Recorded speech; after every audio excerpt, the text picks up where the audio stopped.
ரமேஷ், அங்கு தற்பொழுது என்ன மாதிரியான சூழல் நிலவுகிறது என்பதை செய்தியாளர் விவேக் குறிப்பிட்டிருந்தார். செய்தியாளர்கள் தொடர்ச்சியாக தர்ணா போராட்டத்தில் ஈடுபட்டிருக்கிறார்கள். தீபா உள்ளே சென்று எவ்வளவு நேரம் ஆகிறது? அங்கு உள்ளே என்ன மாதிரியான சூழல் நிலவுகிறது?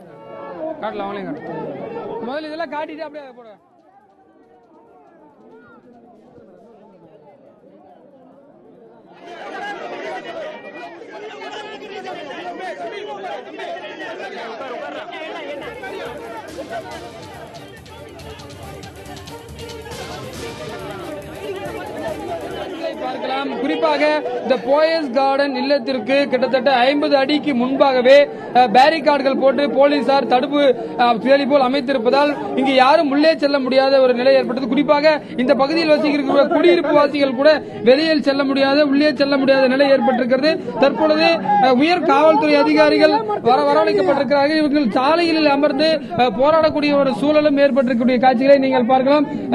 இதுதான் தற்பொழுது இங்கு நிலையாக இருக்கிறது. நேரடியாக கேட்கலாம். இங்க ஒருத்தர் இருக்கார். சார், இப்போ தீபா அம்மாவும் உள்ள வந்திருக்காங்கன்னு சொல்லி நாங்க வந்து ஜே திராவிட முன்னேற்ற கழகத்தினுடைய மாதவ நாடி தலைமையில் இருக்கிறோம். நாங்க எல்லாம் மீட்டிங், அவரோட தலைமை அலுவலகத்தில் மீட்டிங்ல இருந்தோம். திடீர்னு வந்து தீபா அம்மா அங்க வந்திருக்காங்க, உள்ள விட மாட்டேன்றாங்க, பிரச்சனை. அவருக்கு அண்ணனுக்கு போன் பண்ணோன்னே நாங்க எல்லாரும் அங்க இருந்து கிளம்பி வந்தோம். உள்ள அவங்க போயிருக்காங்க. ஆனா உள்ள என்ன நடக்குது ஏது நடக்குதுன்னு தெரியல. நாங்க வரதுக்கு முன்னாடியே உள்ள பத்திரிகையாளர்கள் அடிச்சாங்க, சண்டை நடந்துச்சுன்னு சொல்றாங்க. இப்பயும் பத்திரிகையாளர்கள் உள்ள விட மாட்டேன்றாங்க. இதை உடனே தெரியப்படுத்தணும். உள்ள என்ன நடக்குதுன்றது வெளியில எங்களுக்கு தெரிஞ்சே ஆகணும். எங்க தீபா அம்மாவுக்கும் எங்க மாதவனுக்கு எதுவும் ஆகக்கூடாது. ஆனா பிரச்சனை இது அவங்களுடைய சொத்து, அவங்க அதுக்காக வந்திருக்காங்க. இதை தடுக்கிறதுக்கு யாருக்கும் உரிமை இல்ல. போலீஸ் அராஜகம் ஒழிக. மாதவன் உள்ள இருக்காருங்களா? இருக்காரு. தீபா அம்மா இருக்காங்க. எவ்வளவு நேரத்துக்கு வந்தாங்க, எதற்காக வந்தாங்க? இப்ப ஏற்கனவே வந்து வீடு பிரச்சனையில வந்து அமைதியா இருந்தாங்க. இத்தனை மாதம் கழித்து அவர்கள் வர வேண்டிய காரணம் இப்ப அவங்க வந்தாங்க. அவங்க இதுக்கு அவங்க சொத்துக்கு அவங்க வந்தாங்க. இவங்க உள்ள விடக்கூடாதுன்னு சொல்லி தடுத்துட்டாங்க. நாங்க அலுவலகத்துல கூட்டத்தில் இருக்கும்போது மாதவனுக்கு போன் பண்ணோன்னே அவரும் நாங்க எல்லாரும் கிளம்பி வந்தோம். எங்களை உள்ள விடல, அவரை மட்டும் உள்ள விட்டுட்டாங்க. ஆனா உள்ள என்ன நடக்குதுன்றது இது வரைக்கும் யாருக்கும் தெரியல. பத்திரிகையாளரும் உள்ள விடல, எங்களையும் உள்ள விடல. இதை உடனே உள்ள என்ன நடக்குதுன்றது தொண்டர்கள் உள்ள போகணும். உள்ள என்ன தெரியுறதுக்கு பத்திரிகையாளர் உள்ள அனுப்பணும்.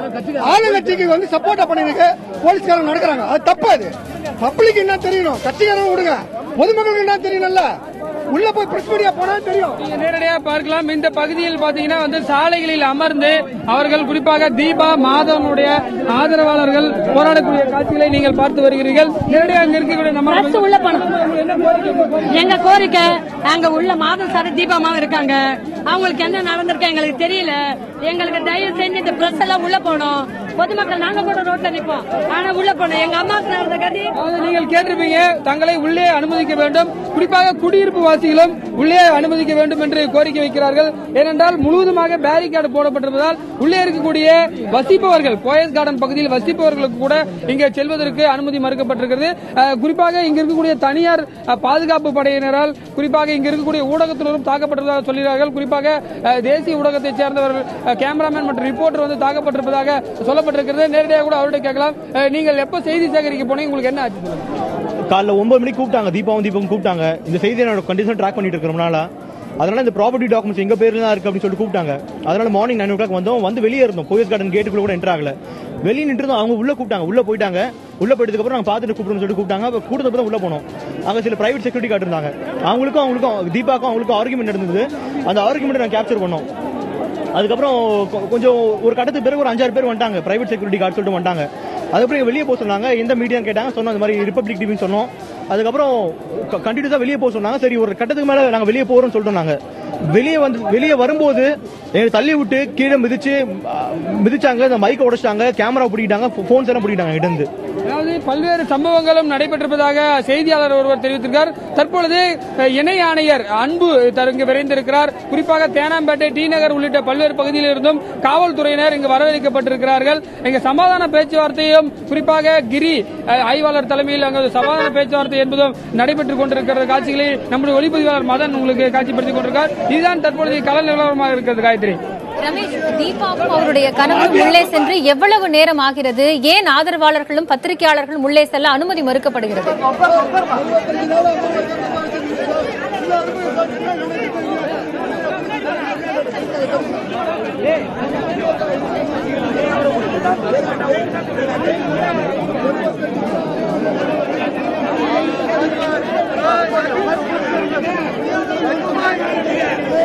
அதாவது இன்று காலை 9 மணி அளவில் தீபா பத்திரிகைகளுக்கெல்லாம் சொல்லிவிட்டு தான் இங்கே வந்திருக்கிறார்.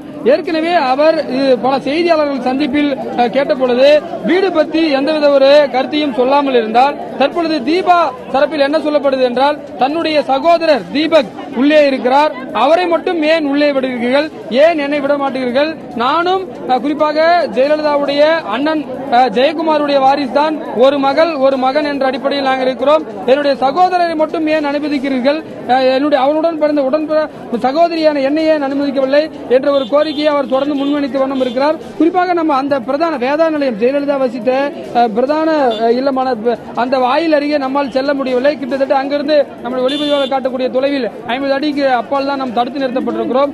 தற்பொழுது அங்கு உள்ள வாக்குவாதம் நடைபெற்றிருப்பதாக நமக்கு தகவல்கள் வெளியாகின்றன. அங்க இருக்கக்கூடிய பிரைவேட் செக்யூரிட்டிக்கும் தீபாவுக்கும் கடுமையான வாக்குவாதம் நடைபெற்றிருப்பதாக சொல்லப்படுகிறது. ஆனால் நம்மால் நேரடியாக அங்க போய் சென்று பார்க்க முடியவில்லை. இதுதான் நிலவரமாக இருக்கிறது. ஏற்கனவே நம் பல செய்தியாளர் சந்திப்பில் தீபாவிடம் கேட்டபொழுது, நீங்கள் போயஸ் கார்டன் இல்லத்திற்கு உரிமை கோருவீர்களா என்று கேட்டதற்கு அவர் ஒரு உறுதிப்பட எந்த ஒரு நிலைப்பாட்டையும் அவர் தெரிவிக்கவில்லை. கிட்டத்தட்ட 8 மாதங்களுக்கு பிறகு ஜெயலலிதா மறைந்த டிசம்பர் மாதம் மறைந்தார். கிட்டத்தட்ட 7 மாதங்களுக்கு பிறகு தற்பொழுது அவர் கேட்டு வந்திருக்கிறார். ஏற்கனவே அவர்கள் மாறுபட்ட கருத்துக்களை தெரிவித்து வருகிறார். அவ்வப்போது நான் கேட்பேன் என்று சொன்னார், கேட்க மாட்டேன் என்று சொன்னார், நீதிமன்றத்துக்கு நாடுவேன் என்று சொல்லியிருந்தார். தற்பொழுது அந்த ஒரு இந்த நிலைப்பாட்டை இன்றைக்கு எடுத்திருக்கிறார். உடனடியாக அவர் வீட்டிற்கும் வந்திருக்கிறார். தற்பொழுது அவர்கள் குடும்பத்துக்குள்ளேயே தீபக் மற்றும் தீபாவுக்குடியான பிரச்சனையாக தற்பொழுது மாறி இருக்கிறது என்று இங்கு இருக்கக்கூடிய கலவரம் வைத்து நம்மால் பார்க்க முடிகிறது. காயத்ரி, ரமேஷ், உள்ளே தீபாவின் சகோதரர் தீபக் இருக்கிறாரா? அது குறித்த தகவல் இருக்கிறதா? அவரை தினகரன் ஆதரவாளர்கள் தடுப்பதாக சொல்லப்படுகிறது. அவர்கள் யார் யார் என்ற விவரம் தெரிய வந்திருக்கிறதா?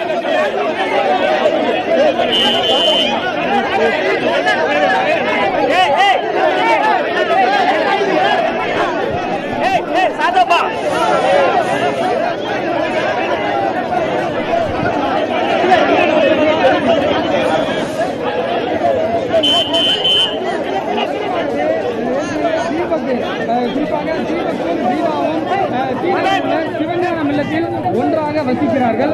ஆனால் அவ்வப்போது சசிகலா இங்கு இருக்கும் பொழுது வரை தீபக் அடிக்கடி வந்து செல்வார். பத்திரிகை துறையில் நம்மும் அடிக்கடி பார்க்க முடிந்தது. அவர் நேரடியாக இல்லத்திற்கு செல்வார். அவர் உள்ளே சென்று குறிப்பாக சசிகலா உள்ளிட்டவரும் ஆலோசனை எடுத்துவிட்டு வருவார். ஆனால் தீபா வந்து குறிப்பாக ஜெயலலிதா மறைந்த டிசம்பர் மாதம் 5ஆம் தேதி அன்றைக்கு இரவு ஜெயலலிதா உடல் அப்பல்லோ மருத்துவமனையிலிருந்து கொண்டு வரப்பட்டு இங்கே வைக்கப்பட்டு சில நேரம் கழித்துதான் ராஜாஜி ஆளுக்கு கொண்டு வர செல்லப்பட்டது அதிகாலை அளவில். அன்றைக்கு கூட அவர் காலை நேரத்தில் இங்கு வந்து இரவு காத்திருந்தார். அன்றைக்கு கூட அவர் இது போன்ற ஒரு எந்த ஒரு பிரச்சனையும் செய்யாமல் அமைதியாக தான் இருந்தார். ஆனால் தற்பொழுதுதான் இந்த வீட்டை அவர் குரல் கொடுத்துக் கொண்டிருக்கிறார். அதையும் நம்மால் பார்க்க முடிகிறது. தீபக் ஏற்கனவே வழக்கமாக வந்து செல்லக்கூடியவராகவும் தீபா வந்து முழுமையாக அனுமதிக்கப்படாதவராகவும் தான் இருந்தார். ஏற்கனவே அவர் பல பேட்டிகளில் சொல்லியிருப்பது என்னவென்றால், நான் பலமுறை ஜெயலலிதா உயிருடன் இருக்கும் போது போயஸ் கார்டன் செல்ல முயற்பட்டேன், ஆனால் அங்கிருக்கிறவர்கள் என்னை உள்ளே அனுமதிக்கவில்லை என்று குறிப்பாக சொல்லியிருந்தார்.